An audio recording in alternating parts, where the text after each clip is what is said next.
Welcome, everybody. Thursday night here on A2DRadio.com. We're coming at you on niche night, and we know we got flyers and aisles, but we appreciate you guys joining us here.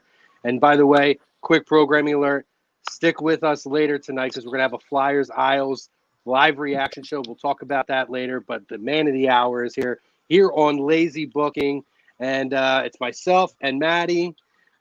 Real quick, we have our guest of the week here. We have Bushwhacker Luke Williams, Sheepherder, one of the great characters, tough guys in the business. Luke, welcome to the show, brother. Whoa, it's great to be on Lazy Booking, mate. I should be laying back in my bed and being lazy for this. But no, I'm wild up and ready to rock.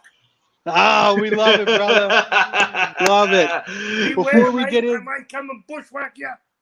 I'm in. Let's go. Let's go. Hey, don't turn around. Listen, we're brought to you by our sponsors, Dr. Paul Vidal over at Specialized Physical Therapy. And you can find him in Burlington, Cherry Hill, Princeton, New Jersey, and on the web, specializedphysicaltherapy.com. Also brought to you by Ambuck Services. Any outside work, gutter guards, gutter cleaning, tree trimming, deck installation, restoration, bushwhacking. You could check them out. Let Michael Ambrose know that we sent you. You're going to get 20% off. That's ambuckservices.com. Shout out to Philly Drinkers, who drops all of our A2D merch, all of their own merch there. PhillyDrinkers.com. Shout out to Alex. You want to get your Lazy Booking shirt, your Hockey Happy Hour shirt, AM in the PM, Agree, Disagree, The Fix, every other show here. Any A2D gear, check them out, PhillyDrinkers.com. Our topic of conversation, again, we have a wonderful guest here, Luke Williams, Bushwhacker Luke, and our question is brought to you by Play QB54. It's the best tailgating game in the business, guys, and you can check them out, playqb54.com. Use the promo code A2D. It's going to get you 20% off, guys. And the topic of conversation we have is the Bushwhackers are one of the most memorable tag teams in wrestling history. Agree, disagree. Join us. We're live right now on YouTube, Twitch, Facebook, and Twitter. You can also check us out in podcast form if you miss any part of this live. We're on iHeartRadio, iTunes, or Apple Podcasts, whatever you call it, Google Play, StreamYard, SoundCloud, Spreaker, Spotify, any of that stuff. You could find us. Luke, we're so happy to have you with us, brother. Thanks for taking the time. Hey, you mate, before you go on, you mentioned something about tailgating parties and all that. When I got over here to North America and I heard tailgating and I saw them before the game and they said they're tailgating. To me, tailgating in New Zealand and Australia was after the game. You know, the tail at the back end. And I said, what the F? What are they doing? And they said they're tailgating. I looked at everybody. And then, you know what? And you're right, too. Hey, mate, that's a bloody big thing for college games. They get there a day before in their RVs, and they pull out the Barbie and camp down. And I noticed that at all the college games when I watched them around the country. Oh, they're wild, brother, wild. Yeah. And, you know, it's so funny, too, because if you look at it, I mean, they call it tailgating because, you know, out of the tailgate of your truck. But in terms of what you guys call it there, it makes sense. You're at the tailgate of, you know, at the end of the game. Yeah. We still do the party in here at the end of the game, though, Luke, especially if there's a win. I know that. I know that. That's when they get wilder. It does. It does. And we're from Philadelphia. We're from the Philadelphia area, so it gets real wild around here, brother. You got a big station, a Penn State stadium there, a big one. Oh, it's beautiful. Absolutely. Yep. Big college area around here. Yeah. But Luke, and real quick too, your website, it's active, right? Bushwhackerluke.com. Yeah, it's a temporary one up at the moment, but it's active. Yeah, you can see my merch and everything, and it's got a bit of a story about my bio and that. I'm a dinosaur, mate. I started in 1962. How about that? Oh, brother. You did, and you know what? You did, and we want to talk about that. So, you know, you grew up in New Zealand, And can you talk to us about what it was like growing up in New Zealand and kind of what the wrestling culture was like and what kind of influenced you to want to get into professional wrestling? Well, the male culture there was pretty easy, mate. The country has got, when I was there, had 3 million people and 100 million sheep. And all the guys were running around with a smile on their face. That's the culture. They've got to get them early in the morning, otherwise their breath stinks of grass. So you've got to be in early. Anyhow, mate, the start of my career was I was about 170 pounds soaking wet, and my next door neighbor was a bodybuilder, and he went into Mr. New Zealand, and he came second or third. Yeah, and the judge there was a former Mr. New Zealand come wrestling promoter. He was Mr. New Zealand in 1950, and now he was the promoter of the wrestling in New Zealand. And he said to my neighbor, after he got placed in the show, he said, "Hey, do you want to make some money with that body?" And my neighbors, I wasn't there for this, but he explained to me. He says, well, "What do you mean?" He says, "Well, come into Coolman's gym. That was a gym in Wellington. We were in Lower Hutt, a suburb of the capital city, 8 miles away, 6 to 8 miles away from the capital city." And then he says, "Come in Tuesdays, Thursday, Saturday, And so my next door neighbor started going in. And 6 months later, 4 months later, 6 months later, he says to me, "Why don't you come in with me?" He was a bit older than me. He's about he's 3 or 4 years older, 3 years older. So he's a super dinosaur. Anyhow, so he took me in there. Now this gym was like the gym in the first Rocky movie. There's steam pipes. There was a steam room in the back, and the pipes are running on the ceiling, and they'd rattle. In the steam, they pump the steam, and and it goes back to normal. Then all of a sudden, the steam builds up again. The pipes rattled in the building. There was 2 rings, and they were boxing rings. A foot off the ground, 20 by 20. The floor of the gym, the rings, was as hard as the floor you're standing on now. The floor was like that, and there are 4 ropes. Of course, boxing rings have 4 ropes, and that's how I started. And there, now there was no machines. There was a bench press rack and a squat rack, and there was all kettlebells lying around the floor. That's how old-fashioned. There was no rack for the bells. They were just fucking lying. People used them and then dropped them where they were. now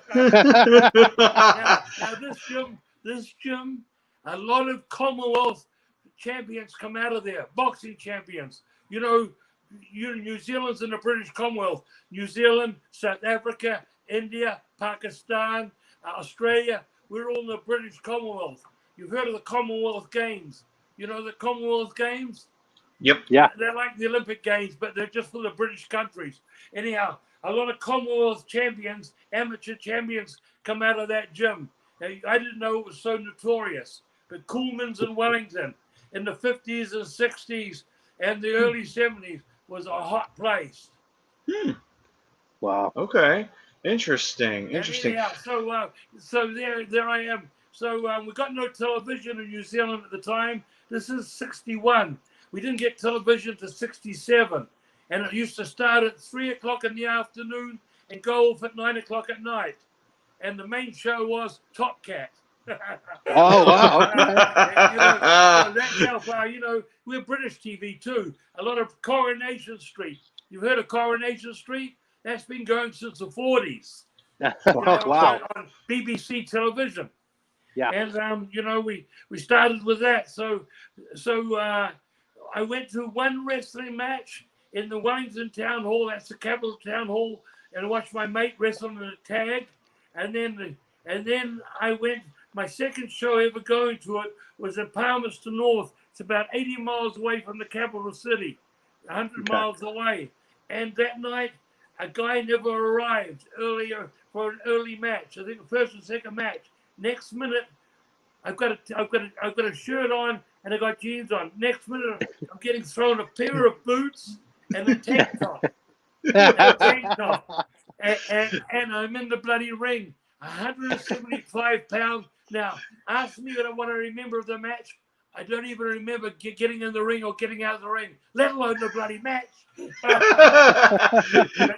The arena was full. Those days, American wrestler used to come over, or earlier on in the 60s, we had a lot of wrestlers from England and Europe, being a British Commonwealth. You know, they'd come down to New Zealand and might be there for a month, and they'd work 2 shows a week, when one in Wellington and then one in another town. And the next week they might work Wellington again and then another different town for 4 weeks. And that leaves the country, just 2 shows a week, and that's how it was, you know. And then occasionally Americans would come in. Now 1965, WCW. Remember in the 90s, WCW? Yes. Yep. The network. You know, Yeah. they were going head to head against Vince. Hulk left Vince and went over there and formed the NWO. Well, the guy that owned WCW, he opened that up down in Australia in 65. Is that Crockett? No. Jim Barnett. Oh, Barnett, right. American, Jim Barnett, right. American promoter, was notorious. He was a fag, but he owned Florida. He owned part of Florida, part of Chicago, part of Atlanta. You know, he owned part of territories all over the place. But he went down to Australia and he bought out the roller derby and put wrestling on, WCW World Championship Wrestling on, with American announcers and everything there in 65, 66. And his first big star was Killer Kowalski. If you ever remember the name, you know, from Madison Square Gardens. Absolutely. Big star in the 60s and 70s, you know, selling out. He was, you know, 6'6", you know, and he had a body those days. And he had a hell of a face, a nasty looking face and a gruff voice. Killer Kowalski, the Claw. And he bought the Claw. Anyhow, that's when I started down in New Zealand. And then 66, I was working, you know, so many days. And then a New Zealand guy who was in the Empire Games in England came home in 66, bought the promotion from that guy and opened up New Zealand full time.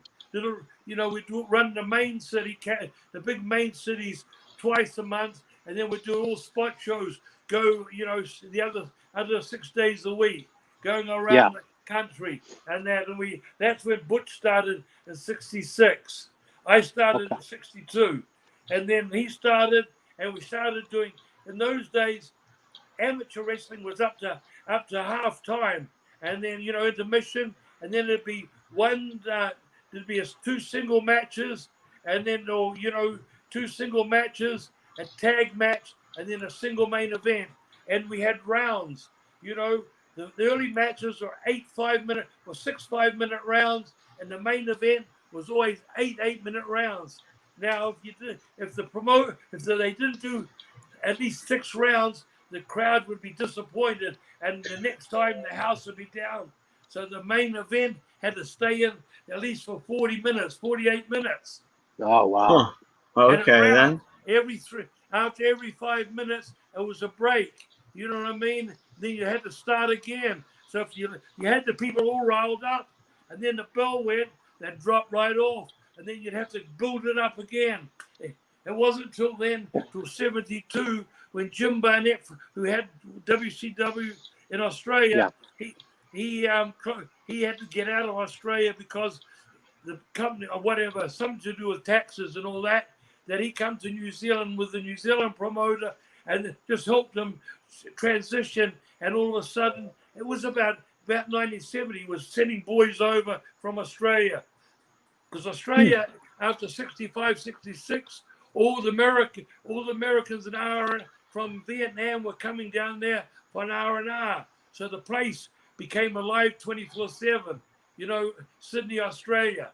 So the wrestling became big too there, because there were a lot of Americans coming to the country for an hour and a half from that bloody war that went on for 10 years.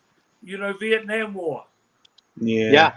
So the New Zealand went anyhow. They went from rounds, and he changed it to 10-minute rounds. So then the matches were only 10 minutes long, and then they stretched it to 12-minute, and then they got rid of the time limit. They changed it from rounds to no time limit, and then went from 4 ropes to 3 ropes. But that was a long transition.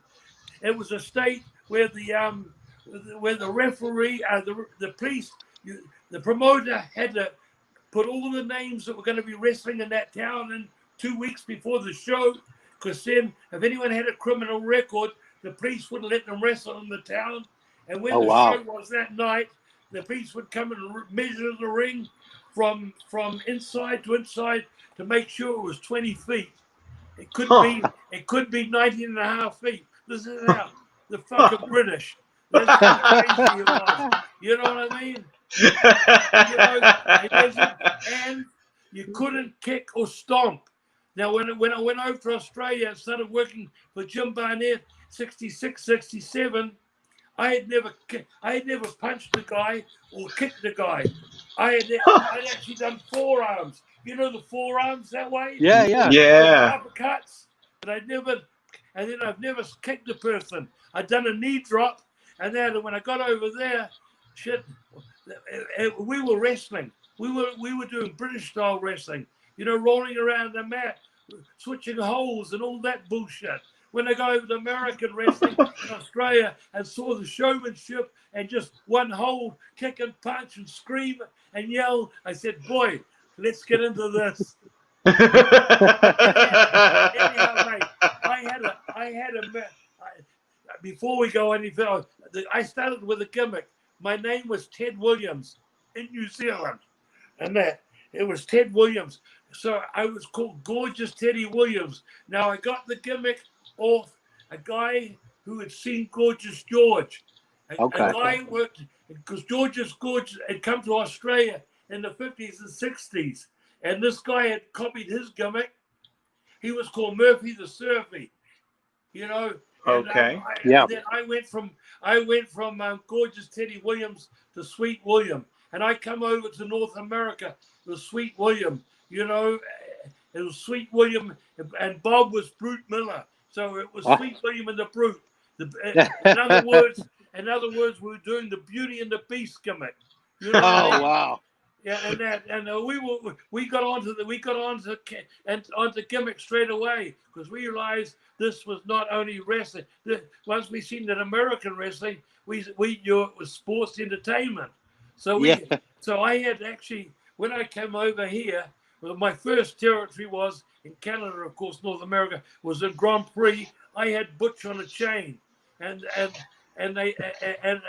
he was Brute Miller. But they had to change the name from Brute because they'd Brute Barnard and the Brute. There'd already been a Brute across Canada, and the Brute Barnard was a big name in North America. You know what I mean? Gotcha. Yeah. And his name was changed to Crazy Nick Carter. Okay. We come over here in 1972. We'd been up in Singapore, Bangkok, worked Australia, and we worked all up Indonesia from 69. We're going up there and all that area, and then to Japan. But I was going to say Japan too, America. right? We didn't get television until 67, and so we hadn't seen wrestling on television or anything. We only had wrestling magazines. Gotcha. Yeah, now, where was it common to go see matches? Was it usually was there like an arena for wrestling in New Zealand and Australia, or was it a rec center, church? Where was it usually? No, it was the town hall. Okay. Town hall. It had the stage at one end, and it had all upstairs. It had all those seatings that come around to the stage, like in a theater. You know what I mean? Gotcha. Okay. Seatings, and then underneath the seatings upstairs come over the underneath seatings that come out like that upstairs. You see what I'm doing?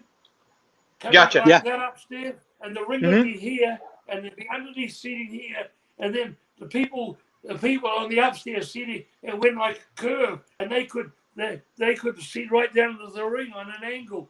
The upstairs seating nearly came, to right above the ring, or just further enough away. Wow. And the ring used to be right in front of the stage, so the stage would be full of seats, rows of seats, a portable bleacher in the stage too.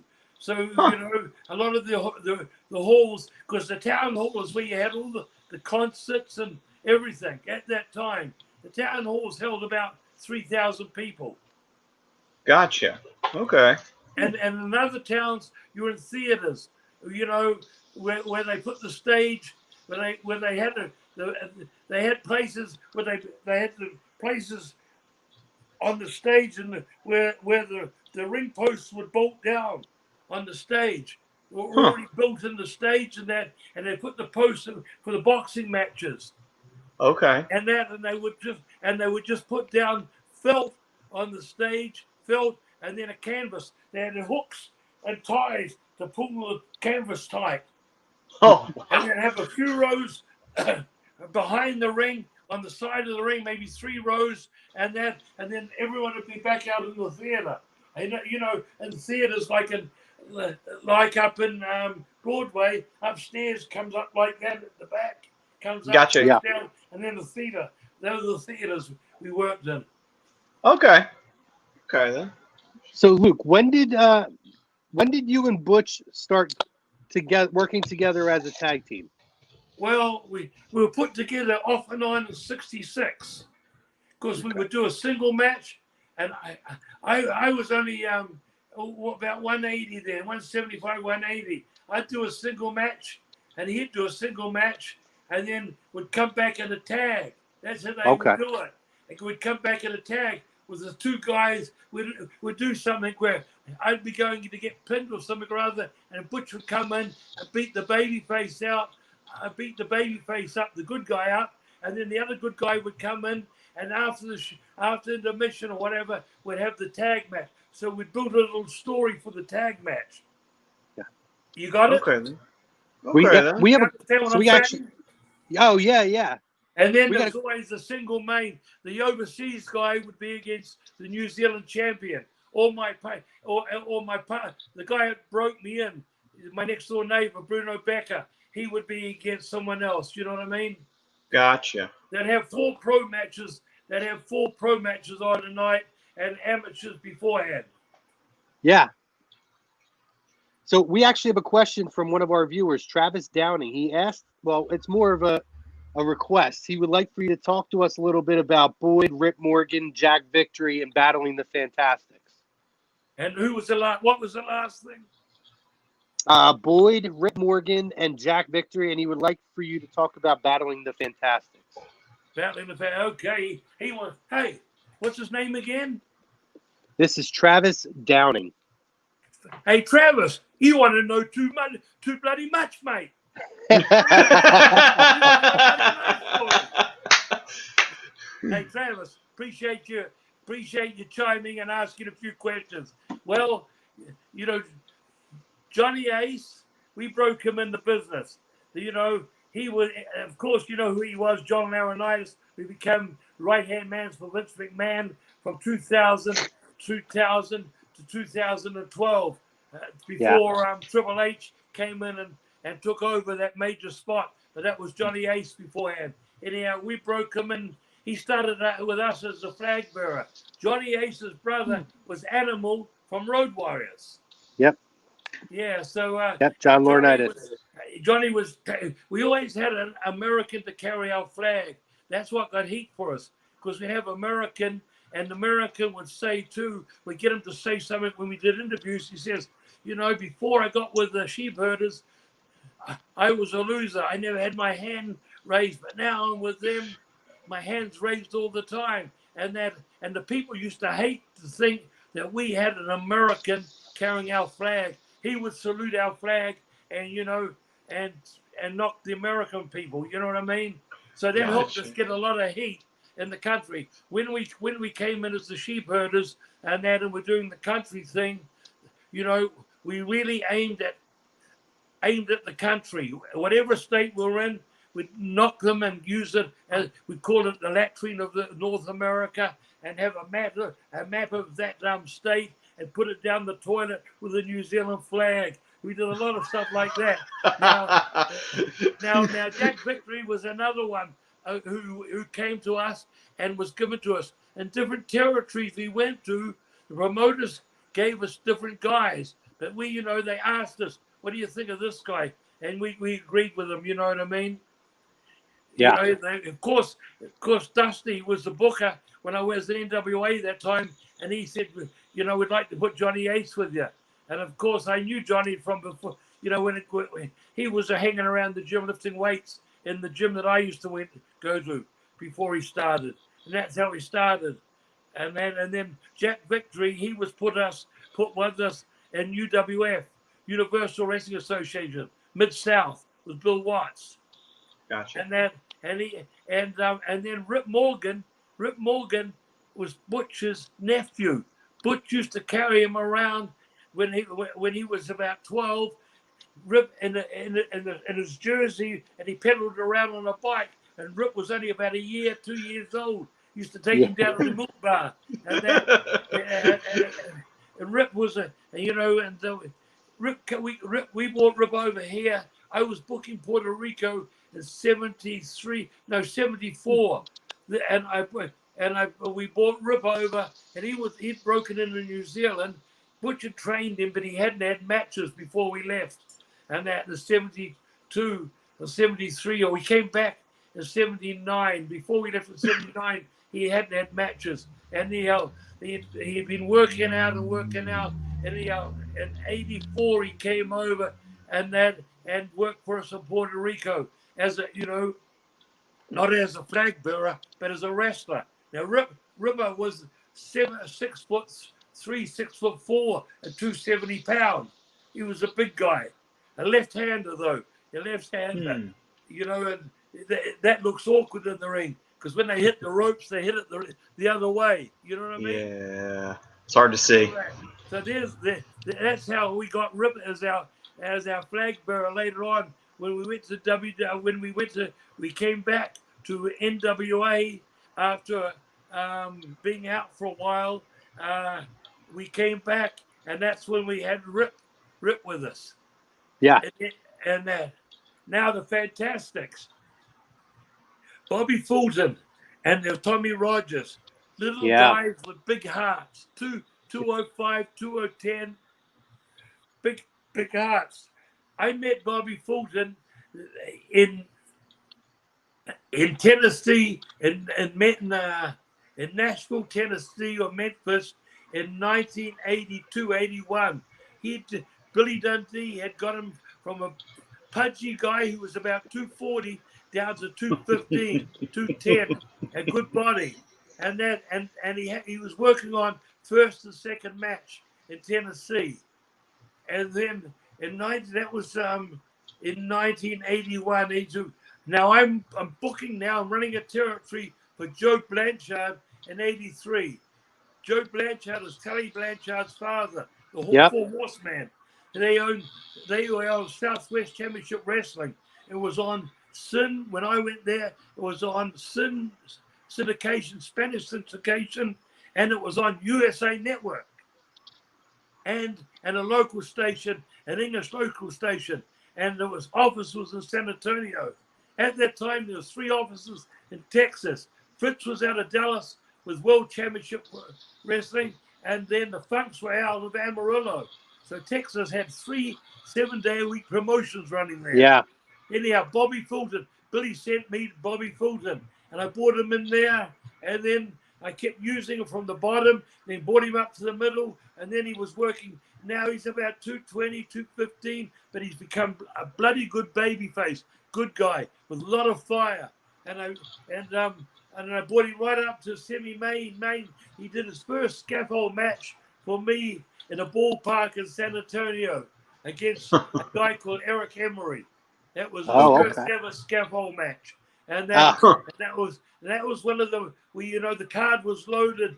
We were in a cage match against the Zamburi Express, but he was on that card. Anyhow, so anyhow, later on, now that was in 83. Now 85, and then he joined up with Tommy Rogers, and they became the Fantastics. Now I'm in Bill Watts' territory, UWF, and they just had the Rock and Roll Express there, and it blew the place wide open with the Midnight Express. And now we've come in there. Bill Dundee was the booker, and I was supposed to come in and take the book, and that. But they put a guy in between called Dickie Slater, and that. And Dickie was Is that Dirty Dick Slater? Dickie Slater. He was from Florida. Okay. And he was a booker, and they're supposed to bring me in as booker. And when you bring a guy in, you usually get rid of the other booker. But they said we want to keep him there, but you be the booker. And I said I'm not doing that, because I know when you come in over a guy that's been a booker, he can fuck with you. You know what I mean? You know what I mean? You know, in matches and that, because you tell him something to do, or the storyline and that, and he don't like it, he's not going to do what you want. But he was a friend of mine, and I didn't want to walk in and tread on him. You know what I mean? So yeah. The spot. So anyhow, then they brought in the Rock and Roll, the Fantastics. We started this program with them, and then they brought the booker in. Since I didn't take it, about 4 months or 5 months down the line, they brought in Kenny Mantell, who was a booker from Dallas with the Freebirds and the Von Erichs. They brought him in, and then he brought in the Freebirds. He brought in his crew. You know, when you're a booker, you take your crews with you. You know what I mean? If you're drawn big in the territory, when you leave, you know, down the 3 months into the new territory, and you've got a hold of it, and now you start feeding guys in that's drawn money for you before. I'm working there with the Fantastics, and we're having a hell of a run. You know, we've got them to learn, these two little guys, we've got them to learn, taught them how to fight back. And we were doing matches, like from normal matches to no DQ matches, boot camp matches, glove on the pole matches, cage matches, and we finished up doing barbed wire cage matches. They built a cage that went clamped to the corner post, and it was wood with barbed wire wrapped around it, the post. You know what I mean? Yeah. And then bolted up to the post with clamps, and then it would be a big cage right up well above it with the barbed wire, so you couldn't get out. And we ran with them there, with the Fantastics there. We had a hell of a run with them. So I have one more question here, and then we're gonna go into some other stuff here. Chris Robbins wants me to ask you. He's a big old school fan, so he's loving this. He wants me to ask you about the thumb to the bum during pinfalls when you worked in the Indies. What was that? Chris Robbins wants me to ask you about the thumb to the bum when you worked in the Indies. What was the deal with that? The thumb to the bum. The bum. I didn't understand that, mate. Ask him what it was. So there you go, Chris. Give us a little more of an elaboration on that. So we'll get back to that one. Other question is, Pete Evans asks, he loves the shirt. Where can he get that shirt you're wearing right now? At ProWrestlingTees.com. ProWrestlingTees.com. Oh, he can text me on Facebook, on Facebook Messenger or Facebook. And then I can sign one here if he wants one signed, and send him it. If he goes to my Facebook and messages me, okay, I will. So Pete's one of my co-hosts, so I'll make sure to direct him to you. And I can sign one for him. You know, instead of him going there and buying one and then sending it to me if he wants it signed as a collector's item. You got it. Yeah. Pete's one of my co-hosts, so I'll make sure that I direct him where he's got to go to get to you. I want to ask you. Okay, so we know that you guys worked as Sheepherders. You brought up two names you brought up two situations that I'm actually kind of curious about. So one was, do you remember when a young Tito Santana came up in Texas, and because you brought up Joe Blanchard. And the other thing, so a year ago, we had Sid Vicious on this show. Literally almost a year ago. It was in September of last year. Yeah. And he told us a story about his first night in professional wrestling in a match with the Sheepherders, where he was directed to keep Boyd in his chair throughout the match. And every time he stood up, he had to stand up. Do you remember that at all? Now, what was the stipulations? He didn't give us the stipulations, but I believe it was. He wasn't in the ring. He said he basically sat outside in a chair, and every time Boyd stood up, he was directed to keep him in his chair. But what was funny about the story was he said nobody smartened him up about if it was real or fake or any of that stuff or scripted. He used the word fake. I don't use that. And he said he didn't know if he was going to stand up, if this guy was going to slug him in the face or what it was. But he did. Every time he stood up, he stood up. He sat back down. And it was just a funny story because he said, I had no idea if I was going to get punched in the face or not. He said the Sheepherders were crazy. Yeah, we were, mate. We were known to be hardcore before hardcore became a name brand. And most of our matches later on were blood and guts matches. You know, we did a lot of matches in the 70s. You know, fire matches, barbed wire matches, stuff they hadn't done. You know, and our hardcore matches wasn't. They weren't thumbtacks and all the other stuff. It was just hardcore with chairs and outside the ring. We got arrested in one place up on the East Coast, and they were handcuffed and locked up. The baby faces were locked up too for causing a riot. That's great. Chris checks back in. He says they worked Dirty Don Montoya and Reckless Youth all over the place, and they used to hit them with the thumb to the bum all the time. I don't know what that. Does that ring a bell? Thumb to the bum. Montoya? Yeah. No. We used to hit them with a battering ram. The battering ram was we remember that. And runs my head into their stomach. Remember that. So let me ask you this. Oh, and we have Angry Bear Gaming. Hi, guys. Indie wrestler from Ontario here. Big fan. Welcome to the show. And for anybody just tuning in and joining us, we've had a lot of people dropping in.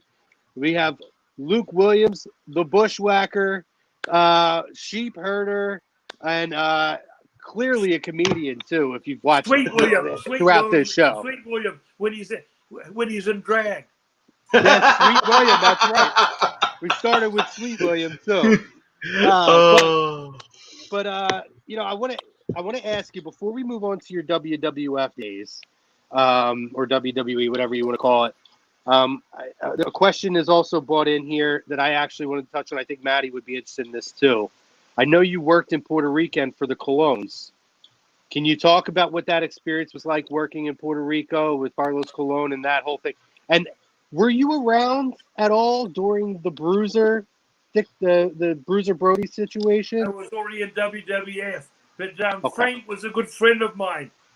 You know, when I booked Texas, he lived in San Antonio, just outside of about 18 miles out of San Antonio. So, you know, he used to work for the Von Erichs, and he worked for me because Abdullah was a good friend of mine since the 70s, early 70s. And that, so, you know, I had Brody and Abdullah all over Texas. They were my bane. And everywhere I went with Puerto Rico, first time I went to Puerto Rico was 80 and 1980. And of course, that was the first night. It was a real heavy blood and guts night. Our first night there in the business. If I start telling you the story of it, but I don't want to get involved. But it was wild. I realized how wild it was there. And cars were turned over there. We had a lot of riots. Anyhow, 83 I came back. 84 I came back, and I booked there for a year and a half for Carlos Colon in 84. And of course, my two main guys were Brody and Abdullah again. You know, for the big shows. But when I first came in there, we drew the biggest house ever. I did an angle where Carlos had been bringing, he opened the company with Jovica at 75, 76. And he had been he'd met Abdullah in Canada. Eddie's from Windsor, Ontario. And he's from Puerto Rico, but he'd been up in Canada. That's where he started, Carlos Colon. And he'd come back when he opened up the territory. He'd been having feuds with Abdullah from 76 onwards. So this angle we did, Brody and Hanson put Abdullah, put Carlos Colon out, broke his neck. This was in my first coming in for Carlos when I was booking. They had broke his neck, and he was out for 6 months. And then Carlos went looking around for a partner to go against Hanson and Brody. You heard about how they were the main tag team in Japan. They were running over everyone around the world. Anyhow, in the end, we did this thing where Carlos went to Abdullah's home. And Abdullah didn't want anything to do with him. Then he came back with he had a houseboy answer the door. Then he came the second time, and the third time he came with a briefcase full of money. And that's when he got Abdullah to be his partner. His long enemy for 8 years. Now they're partners for the big show. And we did 25,000 in San Juan, Central San Juan, and Mayo West and Ponce. We did 15 more thousand. We did 40,000. It's local with a circuit. That was but that was my time first in Puerto Rico, and I used Brody a lot. I was there till 75, and I was there 74, 75, 84, 85. Okay. Yeah, to start, and then I left. So Brody, that thing with Brody was 88, and I was already in with. And then I came back and booked for the opposition in 201 opposition. IWA, International Wrestling Association. Gotcha. Against Carlos, and we were doing 5,000 on a Saturday night. Carlos was doing 200, 300. Wow. We blew them away for so many years with IWA. I was there. I lived in Puerto Rico from 202, started 202, right to 212, 211. But I was in that office to 209. Wow. Okay, then. Yeah, before we get to WWF, I got to mention a couple of things. This will rock a lot of people's brains, but I've mentioned it before on podcasts. Plus, I mentioned it too when I went in the Hall of Fame.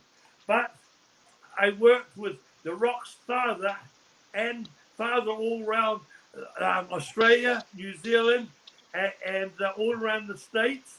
And then Rock's grandfather, High Chief Peter Marvia, I worked with him in New Zealand and Australia and that was in the mid 60s, the late 60s. I worked with Peter Marvia. Yeah. Okay. Yeah.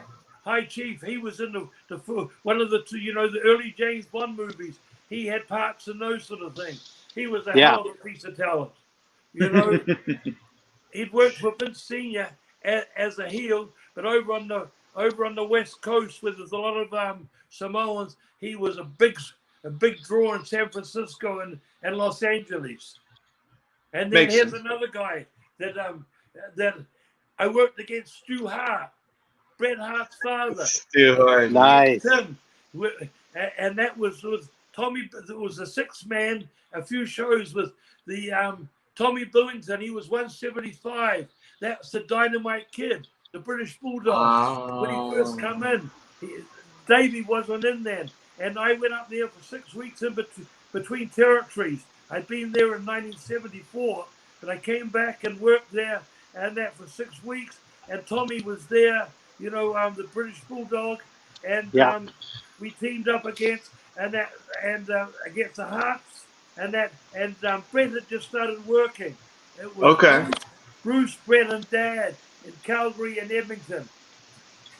Gotcha. Dad, that was people, and there's another name too. I worked against Killer Kowalski. You know, I ran with him when I watched him in Australia, and then when I came over into Canada to start, you know, I worked against him and Jill Bosson. They were the tag team champions, and Butch and me worked against them. When I first come over to North America, the main heel in the territory Grand Prix was Killer Kowalski, and the main baby face was Andre.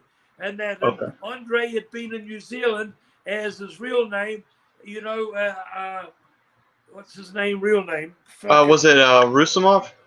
Yeah, but first name. Oh.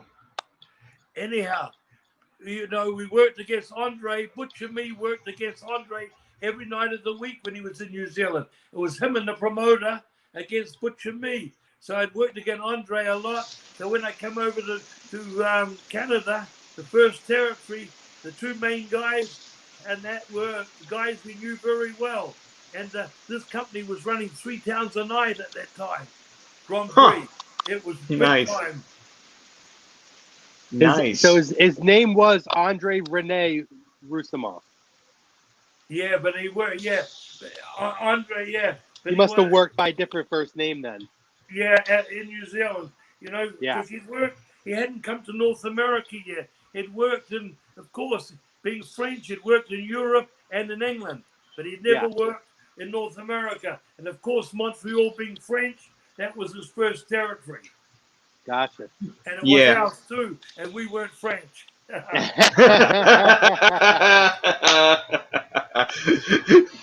lot of stories. Hey guys, a lot of stories in that. You know, the Vachons brought us in. Morris and Butcher Vachon. They're the two guys that brought us in to North America. And you know, and I met Dino Bravo, and I worked with Dino Bravo and Giro Brito for about 6 months. And Dino was only 19 then, 20. Dino Bravo. God bless his soul. Yeah, lots. His story is one of the most wild stories in professional wrestling history. Did you see that TV show? Yes. I did. Yeah, I did. I saw that. You know, it brought tears to my eyes, and that because you know he was full of piss and vinegar when I met him. You know, in those in '72, you know, he was young, and the world was in front of him. He was about 210, and that, but muscled up. You know what I mean? Yeah. And, a lot of fire, and his family was involved in. You know, family was in the mafia. Yeah. And now in the end, you know, and they died to get him in and that. And the funny bit, he got in the cigarette business in the end. Yeah. You know, you heard the story on Vice, Vice TV. Yeah. God bless his soul. Yeah. He's a beautiful man. Yeah, if anybody is curious what we're talking about, Vice TV, Dark Side of the Ring, we've referenced that show on here. Maddie can vouch for this. I've been a big, I don't want to say, I'm a big fan of the 80s and 90s in terms of professional wrestling. It's when I grew up and started watching. And the Dino Bravo story has always fascinated me. And if you haven't seen it, this season 2, there was an episode regarding the Dino Bravo story throughout his career and ultimately his demise, in which you were on an episode. Let's just ask about that now. You were on one of the after dark episodes. Was it that episode you were on, or were you on talking about? It was Hawk of the Road Warriors. Hawk of the Road Warriors, right? Okay. Hawk came down for a holiday, and that from Minnesota. I had a home on the beach. He came down, and he came to my place. You know, it was every day. It was while he was down there for a holiday that he packed up in Minnesota, and you know how cold that is in the winter. You know, in the winter you cut a hole in the ice and sit in the tent and fish. You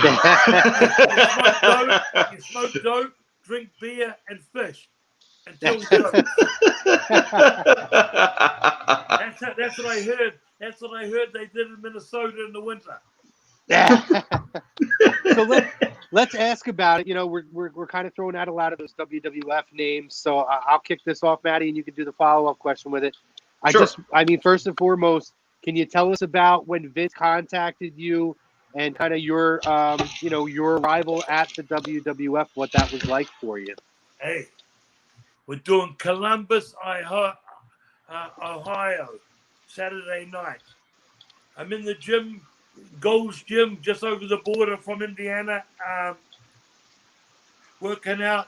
Butchers, and I needed a little bit on my drum. You know what your drum is? Your boiler, your core. Gotcha. You got to fill that drum up at night.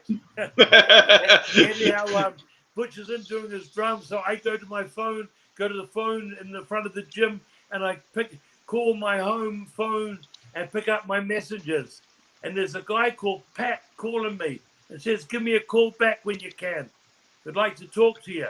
I said, "Who the F is Pat?" So I give this Pat a call. I give this Pat a call. And you know who Pat is? Pat Patterson. Yep. Pat Patterson. I guess he's patted a few people too. Anyhow, hey, Pat's a hell of a guy. I had a lot of fun with Pat. Anyhow, I give him a call, and this is a Saturday morning, and he says, "Hey, I've got a guy to talk." He says, "He got a guy," and the guy says, "Hey, Kiwi, this is Vince McMahon." And all of a sudden, this is my jaw. I've been sending tapes in to. Now you've been in this business. I've been sending tapes in before VHS. It was the big white tape. Laserdisc? No, it was something similar to that. I know what you're talking about. I can't think of what it's called. The television, when you go in, when you go to Yeah. the studios, they used to have the big white tape on the reels. Yep. For the Exactly. shows. Yep. Oh, okay. I forget the name too. I used to send tapes to Vince Senior on that, on those tapes, and then there were big square tapes like this, that wide, that wide, That's how big those tapes were, and I send those into Vince, but Vince Senior had all big guys at that time, and then I started sending them in to Vince Junior about 66, I guess, at 86, but 82, I sent them in 82, 83, and then I must have stopped for a couple of years, and I started sending them again. Anyhow, they must have seen something, or they seen this work somewhere, and he says, "How would you like to come in and have a meeting with us?" And I said, Okay. yeah. He says, "Well, let me know when you get a day off, and I'll send you a ticket." And I straight away said, "Wednesday we're off." and whether we're off or not, I didn't care. We were working. You're going to be off. You were going to make sure you're off. We were working for Crockett's then, doing 3,000 miles a week, 3,500 miles a week, and flying one day. And one of those days, another day, and that was driving. Plus, we were flying one day. Right? Yeah. It was a heavy territory. North Carolina, South Carolina, Virginia, West Virginia, Georgia. That's how much we were doing. And that covering ground. So anyhow, I got to Vince, and we fly into Kennedy, and the limousine there take us to the office. We're sitting outside the office door for about 5 minutes. He calls us in, and we introduces himself to us, blah blah blah. He says, "I don't know what you guys think, but I'd like to bring you in as the good guys." And that's when Butch got up, and his nose, us Kiwis have got big noses. The Kiwi bird's got a long beak. The Kiwi bird's got a long beak for picking up the wing. Butch got up and had his nose about a foot away from Vince's nose. He said, "If you can make these faces, baby faces, go ahead." I love it. Vince said, "Look at the noggins on my top baby faces. They're not bloody pretty at all. Hulk Hogan." Hey, Hacksaw Jim Dillon. That's so true. Look at Jake. Look at Hacksaw. And look at Hulk. They weren't pretty at all. They were top baby faces. And of course, me being a booker for the last 10 years, piped up and says, "Hey, bring us in his heels and then turn us. And that's when I learned, you never tell Caesar what to do. Yeah. Yeah. I learned straight away. He said, I don't do things that way. He says, I'll bring you in for about 2 or 3 weeks, do vignettes with you, which are small 2-minute movies. Yep. And that 2 to 3 minute movies. And then we'll launch you into one of the towns, not a big town. And that, you know, to see how it goes. Well, all the towns up north are hockey arenas, basketball arenas anyhow. Mm-hmm. Yeah. So, or basketball arenas. So that was it. You know, he brought us up there, flew us up every week. We did maybe 4 vignettes. And at the time, the Crocodile Dundee #2 was hot. Yeah. The hot movie out. And of course, us guys being down under, we fed off that. Our vignettes were fed off that. You know what I mean? You know, we drive on the right-hand side of the road. You know what I mean? We walk the different way than you do on footpaths. You know, when we ask someone where to go, you know, mate, and you know, but when Americans say you ask someone where to go in America, they'll tell you where to go. You know what I mean?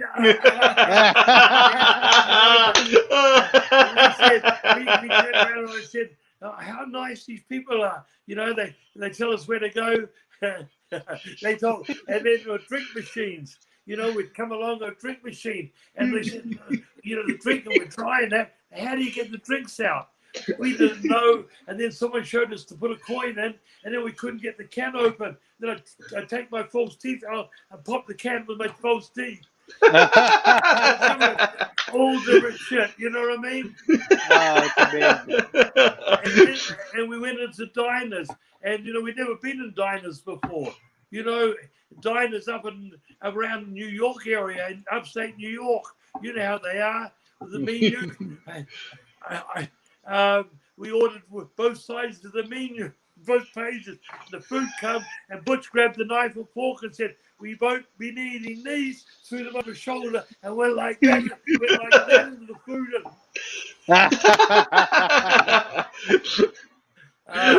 We had a lot of fun doing these videos. You know what I mean? Yeah. They're great. They're legendary. And the stuff that you guys did with me and Gene Okerlund and Lord Alfred Hayes and all those guys, it's legendary. Yeah, to watch that.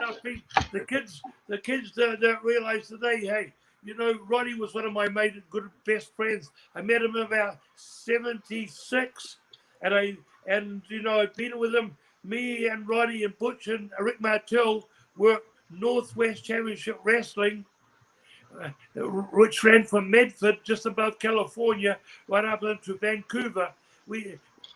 In Portland, Oregon, we had 22 consecutive sellouts in a row. You know, with them, we ran with that team from 4-man to 6-mans. You know, they'd bring an Andre, we'd have Buddy Rhodes with us. He was in our army, and that we were there. So I know. And then we went down to NWA to Charlotte for the Crockett. We went first, and Roddy came next. So we're all there with Roddy there. And, of course, there's a few stories on the road there. And there's stories on the road in Portland. Wild ones. And then we're all in WWF together. Roddy was a great friend of mine. And we had a lot of fun with him. Nice. So when you get to the WWF, one of the gimmicks that was big time was the licking. What was that something that you guys had been doing before your time in WWF, or is that something that you just decided that okay, we're going to start doing it now in WWF? No, Butch brought that up. You know, that was, you know, Vince. We got home, you know, after having the meeting with Vince. 2 days later, or 3 days later, the mail come his contract. Butch, I hadn't seen them yet. I was out somewhere.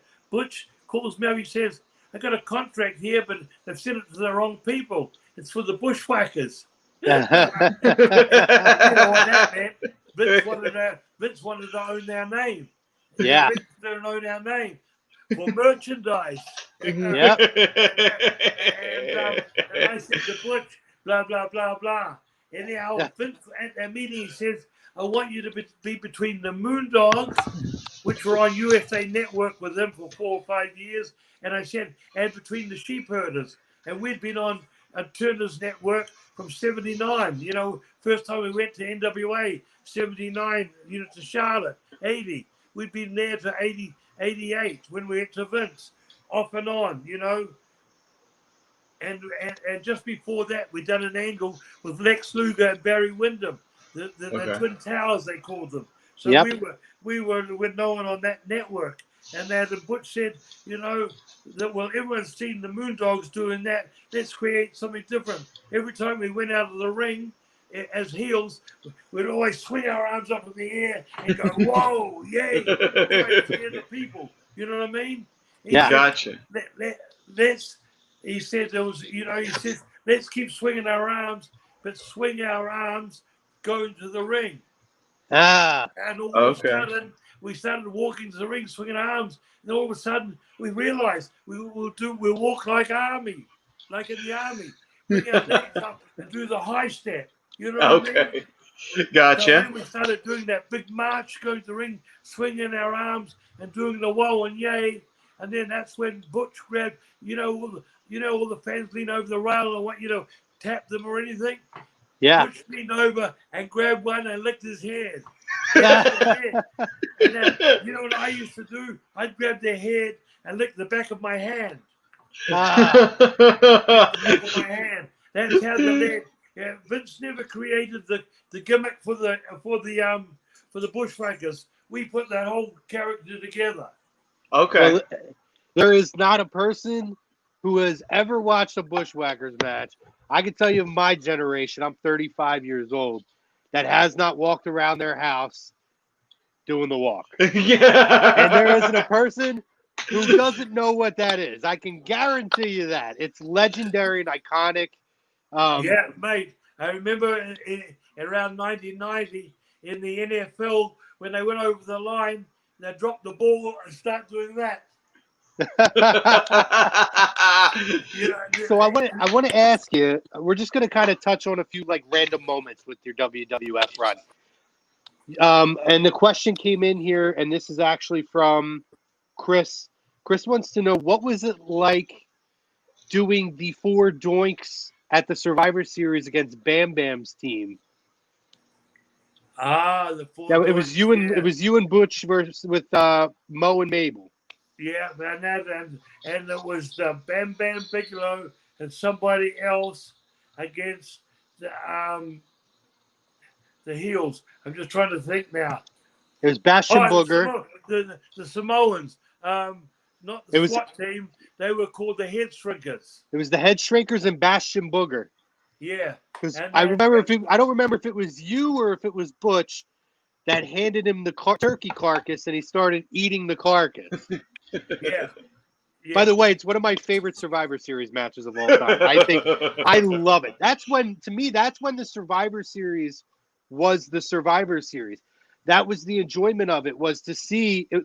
I think that's why a lot of people like the Royal Rumble. And then you look at what the Survivor Series was. It was like the All-Star, right? You get to see people together. Yeah, I just put a thing up on my Instagram. The one with Roddy Piper. There was Roddy Piper, Butcher Me. Roddy Piper, Jimmy Snuka, Butcher Me against Kurt Hennig, Mountie, and 2 other people. Oh, the Rougeos. The Rougeos. Yeah. They were the good old days, mate. And this one was great too. And you know what? That was written up as one of the worst matches in the history of the Survivor Series. They wrote that up, and Meltzer had given us a 5-star match as the Sheepherders a few times, but one of them was one of the 5 stars of the year. But he wrote up that was one of the worst matches you'd ever seen. You know? Well, I'm gonna be. You know what the finish was there, Mike? You know what the finish was, right? Yeah, that was wait. So you guys had I know you all piled on. I remember that. No, well, I tell you what happened. We threw a banana skin, then they slipped on the banana skin. That's right. But that was a that was a Stooge gimmick. The Three Stooges. Oh, absolutely. Here's the thing. I don't know if you're a Meltzer guy or not, Luke, but I could tell you, and our viewers on this show will know, I am not a big Meltzer guy because sometimes things don't have to be the greatest wrestling match of all time.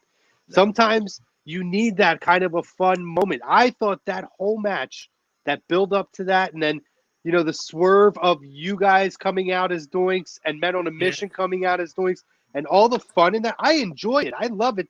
To this day, I can go back and watch it. I love it. Yeah. Now, Meltzer, how Meltzer got a name for himself, mate, and if he's going to listen to this, was he was the first one to ever start a dirt sheet. Right. He'd put 4 pages together, staple it, and send it to you in the mail. You joined us, and he gave you the scoops on what's going around the country. This was in the territory days where there was no social media.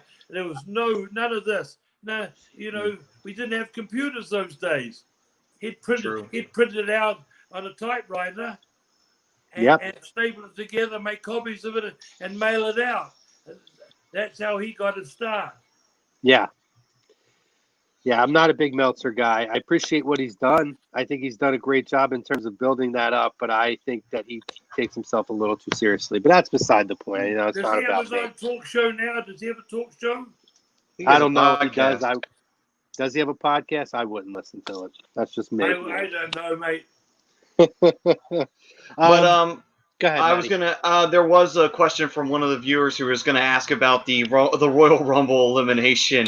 Either was it you, Luke, or was it Butch that went into the ring and then just immediately left the ring? Mate, that's me. And that's been brought up on numerous talk shows and that around the country and overseas. And that, what pisses me off, mate? Every Royal Rumble since 1992, they use that clip as a promotion thing going into the Royal Rumble every year. In 219, they never, and 220, they never used it. Huh. Oh, right. That pissed me off. That kept me alive, mate. Anyhow, the whole story on that, mate, is, and we brought that up in our Hall of Fame thing too. I don't know whether you ever saw our Hall of Fame thing, but before us going on the Hall of Fame, there was a few people. If you go back to that year, they went on and on and on. And Vince said to us right before we went out, he says, "Go out and try and make it as humorous and funny as anything, and cut it short. You don't have to go on. Just make it humorous." And we did. We did it, made it real humorous. Anyhow, that was great. We had all the people doing the Bushwhacker walk. Brad, Hacksaw, Jim Duggan, the $1 Million Man, Roddy Piper. Anyhow, in that we told the story about that. Me going in for 20 seconds. I marched up, got up on the apron. Earthquake grabbed me, took me other side, dropped me off the other side, and they marched back to the dressing room. Yeah. Butch got paid the same, and he was in there for 25 minutes. Oh man, that's great. He's dirty on that. He's still, it's a joke, but that we always bring that up. Because the way he tells it is funny, you know what I mean? That's a good rib. That's a very good rib. Like I got paid the same amount, but I just had to walk out the ring. So you guys had the opportunity to work at a couple of WrestleManias. Your first one being WrestleMania 5, and your last one being actually you were in the Gimmick Battle Royal at WrestleMania 17. So can you talk about what it was like to work at WrestleMania? And I want to ask specifically what that was like to come back and do that WrestleMania Gimmick Battle Royal at 17, because obviously the WWF, WWE, whatever you want to call it, had changed so much at that time. And I love that they brought a lot of you guys back for that to kind of highlight and give you that whether it was your one last match with the company or whatnot. Can you talk about that? Now, the first one was, mate, I think it was WrestleMania 4 in Trump Plaza. You're right. I apologize. You were at WrestleMania 4. Yeah, against the Rougeaus. Now, That's mate, right. that was our first WrestleMania. And at that time, in the Trump Plaza is not big. What about 8,000? What does it hold? It's small. It looks bigger if you watch the event back, they make it look much bigger than it actually is. I've been to concerts there. We live not far from there. What would you say it holds? You're probably right. Ballpark 8,000 to 10,000, maybe 11. Anyhow, and at that time, all the celebrity, everybody was dressed in a collar and tie there. It was who in show business. They weren't wrestling fans. The wrestling fans, it only held so many people, and being in Trump Plaza was all the gambling, the money people, and business people, and people who were in show business. They want to be seen because Vincent had Libera in the pay-per-views going, in the WrestleManias going up to it. He'd had a lot of stars. You know what I mean? Yeah. You know what I'm going to have to go and get a plug for in a minute, mate. And plug in my thing here. Oh, you dying on us? Your phone dying on us? Not yet. No, not yet.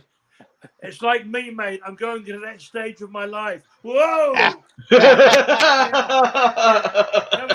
Coming back to the one in Houston, mate. It was great. We were put on to go out first in this whatever it was, the gimmick battle royal.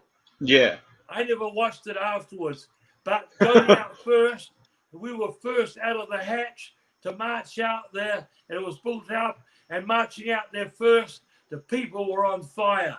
Yeah, I remember. We worked in Houston, since the 80s. It started in the 80s in the Houston Coliseum, and, for Paul Bosch, before, and then for Blanchard's, when they were working with Paul Bosch, and then with UWF, when they were working with Paul Bosch. Houston was always a big wrestling town. Yeah. And here we are, and now here we are coming in, and that was a great night. We were first out there, and I don't know how long we're in the ring for, maybe 10, 15 minutes. And that it was just marching out there and feeling it. That was a big crowd there too. What was that? Was inside a big arena.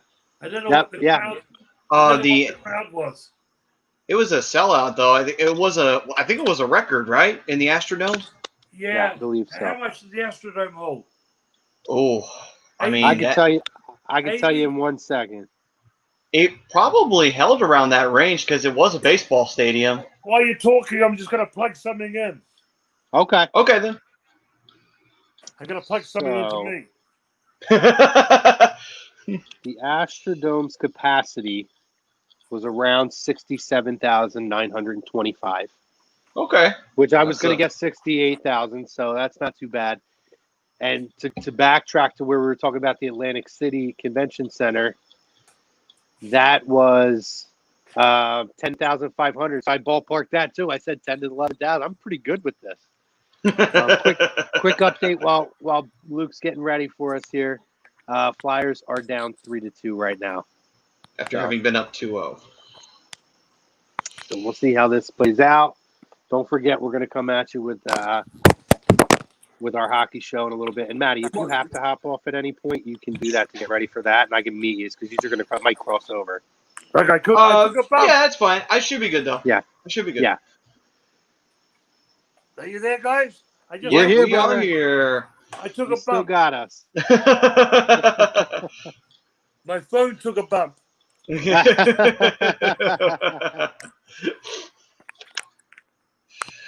Oh man.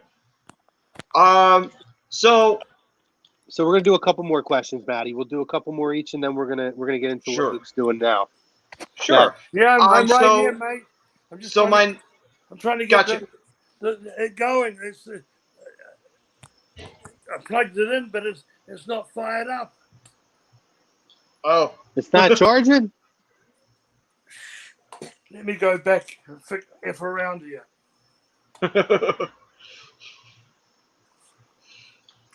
Yeah, but yeah. So I will say this. I was actually watching WrestleMania. Ironically enough, I was watching that WrestleMania when when the Bushwhackers were facing the Rougeos, and I, I I have to say it's kind of funny when you look back at those WrestleManias and you think like, wow, man, it's like it was just, the product was just so different back then compared to what it is now, you know. And in a way, it was so much more simpler back then, you know. I loved it. I love it. I can still go back and watch those cards. I love them so much. I go back and watch the Survivor Series ones all the time. How you doing? You working there, Luke, or no? Yeah, but it's, on my I've got everything plugged in. But it's not whatever.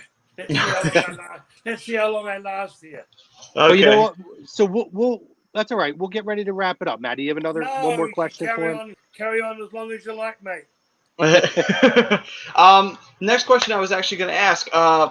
Was there ever, since you guys were so popular as a tag team, was there ever any time that Vince was thinking about putting the tag titles on you guys? Yep, there was too. We started doing this a program with the Brainbusters, and Gotcha. And those days too on television, we had extras that come in, and you know there wasn't main events.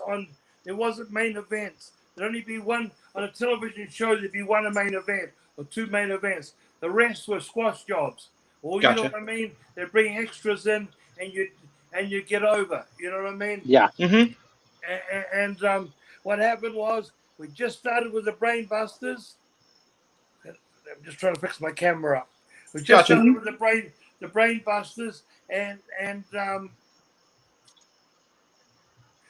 I'm working a television show, and our battering ram. Butch grabs my head and runs my head into their stomach. Well, this kid saw us coming with a battering ram. He fucking turned sideways, the SOB, and my head hit his hip, and I got 2 hairline fractures in my neck. Oh. And we just started this program with the Brainbusters, which was very disappointing because I was out for 10 weeks. Oh, wow. So you didn't get the belts because of the injury. Gotcha. Yeah, the injury. That was our... I'm going to keep talking to you. I'm moving around. Yeah. And I've got to change the plug. That's okay, brother. Yeah. So let me... that was the end of the... That was very sad. Very sad for us there, mate.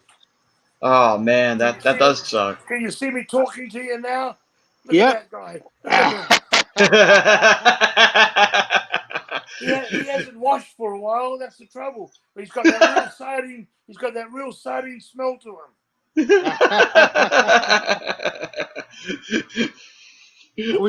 Let me ask you: was there ever a time that you guys considered breaking apart? I mean, as time went on, because I know you did early on, but was there ever really a consideration for you and Butch to work separately? Or real quick, Richard Hood says, "How are you doing, Luke?" Luke's doing great, by the way. Who's that? That's Richard Hood. He's one of our viewers asking how you're doing. Hey, Richard, bloody love you, tell your mother. And if you want me, I'd give your head a bloody good lick. How about that? Hey, Michael, I've only got half your head in the picture here. You only got half my head in the picture. Yes. That's interesting. All right. We'll figure it out. Yeah, whatever. Was there ever really a time that we considered that it was considered to break you and Butch up?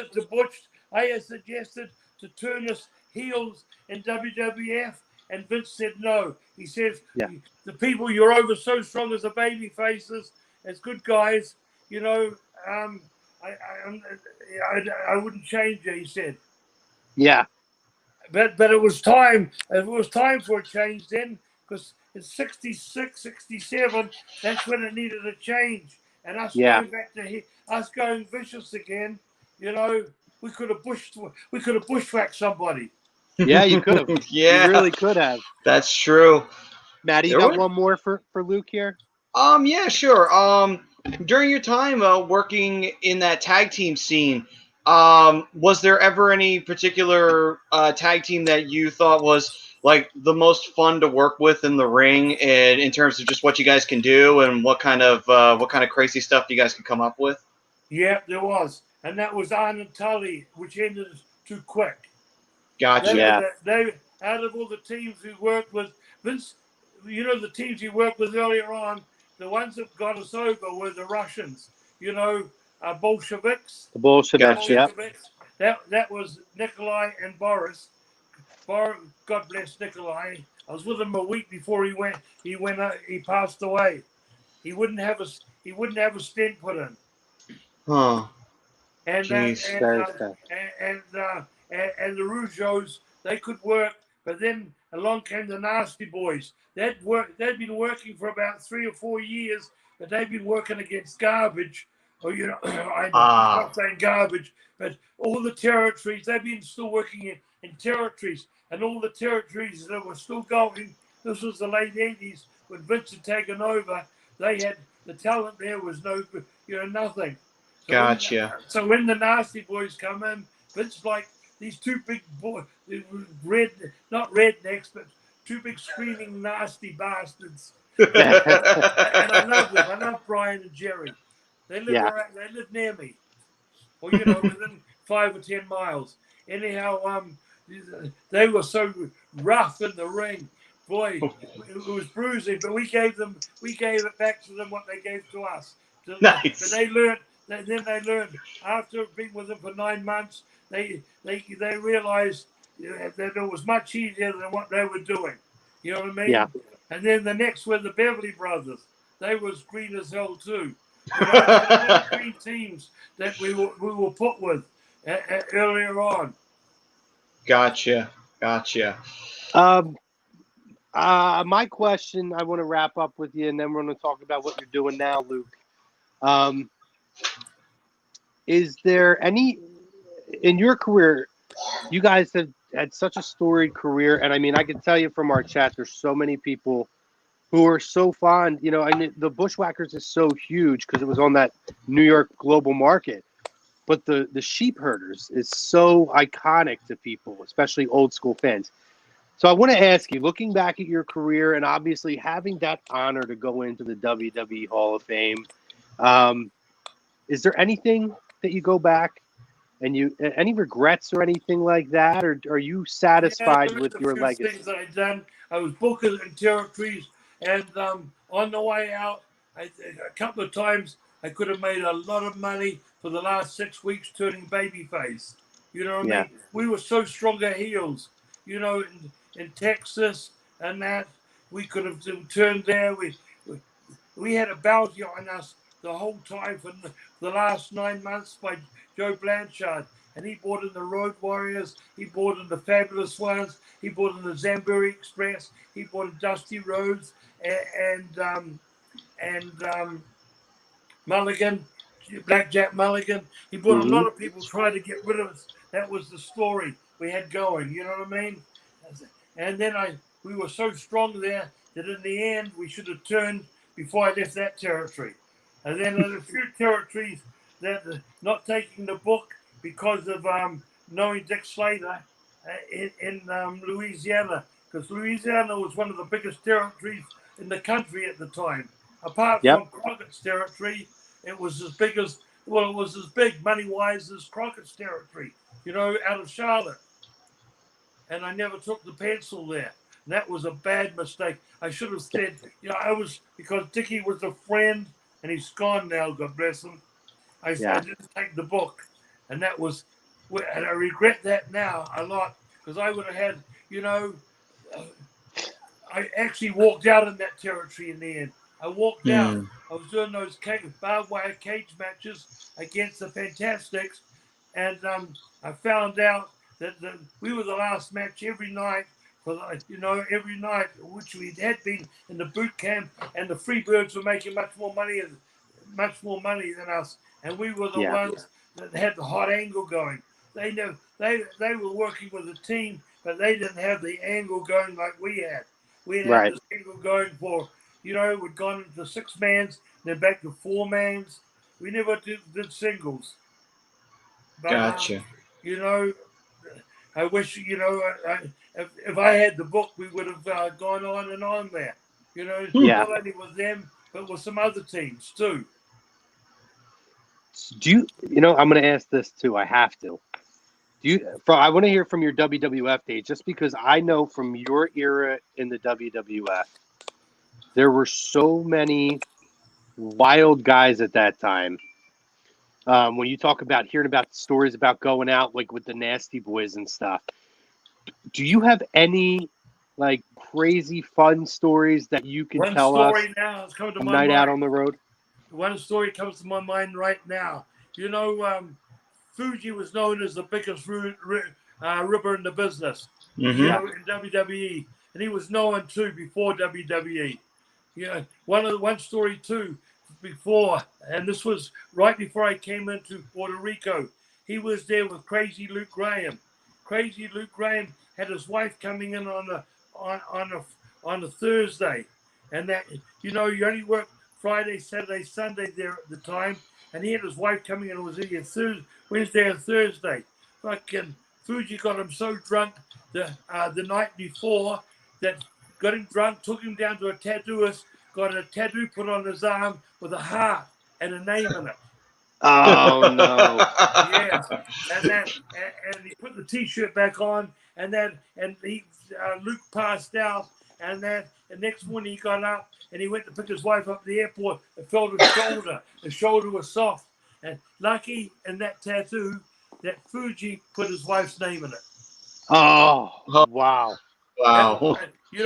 But Fuji does. That was a nice thing. He must have liked Luke. But a lot of things, the Fuji ribs, the worst one was he took an engine out of the car at a 12-hour taping. The guy went to start his car up outside, and he kept turning. There was no noise, and then he went and pulled the bonnet up. There's no motor there. That was one of Fuji's heavy ribs. Do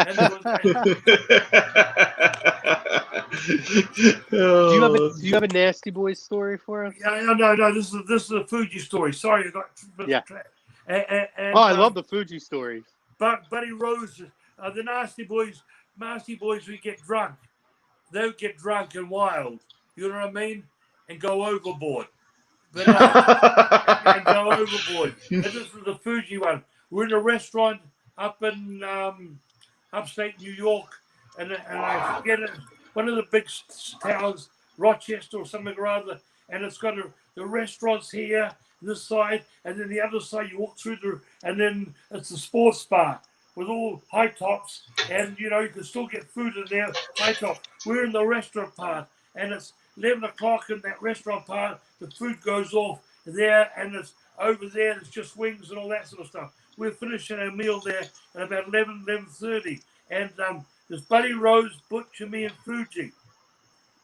Buddy Rose when he come back the second time for Vince, he was on the Somas a lot. Somas. Oh, yeah. After the Gotcha. matches, he would take, and Buddy Rose never banked his money. He carried a bank thing around with him with a zip and carried his money in that all the time. Sometimes he'd have 10,000, 12,000 in it and that. You know what I'm talking about? The banking bags? Yeah. Yeah. And if you sit and he'd leave it on the table and he'd eat with it right there, whether people knew what was in it or not. But he carried it with him all the time. Even when I was with him in the early 80s, he carried a paper bag in the back of his car, the trunk of his car or the van. He had a paper bag under the floorboards with all his money in. He never had a bank account. Wow. Anyhow, that's crazy. We're in this place there, and we eat, and Buddy Rose is eating, and he's taking the Somas. If he's put food on, and he's gone clunk like that. Fuji went out to the car, got his clippers, and that Buddy Rose had long blonde hair. Remember him? Yep. Yeah. Long blonde hair down to here. They're Playboy Buddy Rose. They're just on the blow-away diet. Remember, they put powder and they put a fat on him to blow away the fat. You remember the blow-away diet. Anyhow, he's sleeping in a restaurant. He's got his hair like that. Fuji takes and does that blonde hair, takes all the hair out the middle, and leaves He's got hair down the sides, and he's got a little fringe on the front and a fringe on the back. And it's bald like that. And he's at the table, and the money's laying beside him. Bloody 10 or 12,000. Wow. I don't know how he got away with it. Anyhow, we're doing TV. This was the first night of the TV. We did the first night, and we did 2 nights in a row in the same town for TV at that time. So Buddy must have got up, got a taxi, gone home, because he cleared all the hair off the table, and gone home and gone to sleep in the hotel room. When he got up in the morning to go to TV, he got up to shave and look in the mirror, and he saw that fucking bull skull. He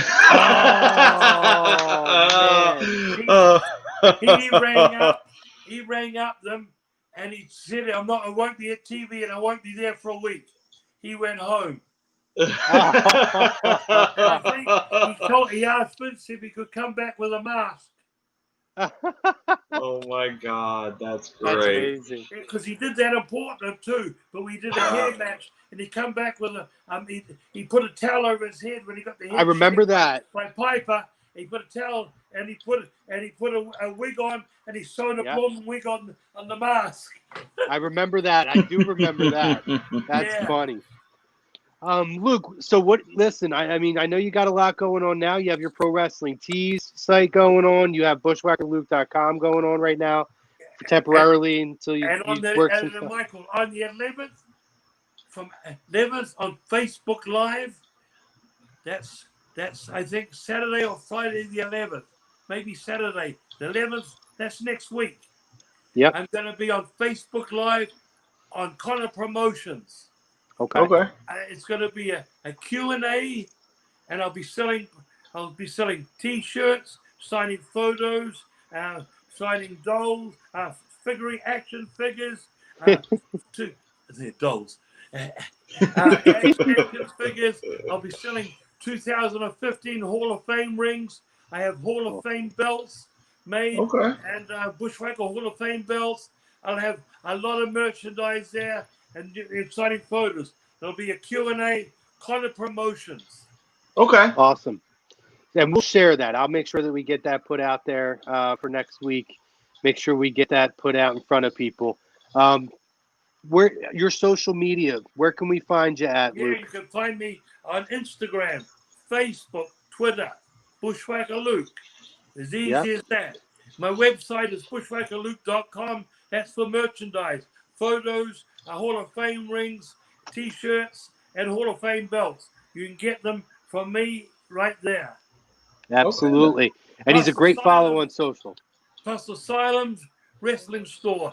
You can get buddies, those stuffed buddies, and you can get other stuff of Bushwhacker Luke's there too. Cool. Awesome. Yeah, see, there's a lot of good stuff that he's got going on here, guys. Make sure that you check out that meet and greet. It's a virtual meet and greet. You can go on. He's going to be signing a lot of stuff, sending out a lot of that. That's going to be a great time. And go and check out and get some merch. Hey, it's my first autograph. Everybody should have one at this point. But listen, this was a lot of fun, Luke. I appreciate your time. I want to give a quick shout out to our sponsors for sponsoring the show. Dr. Paul Vidal over at Specialized Physical Therapy. Thank you to Ambuck Services. Again, with Ambuck Services, let them know that we sent you. You get 20% off.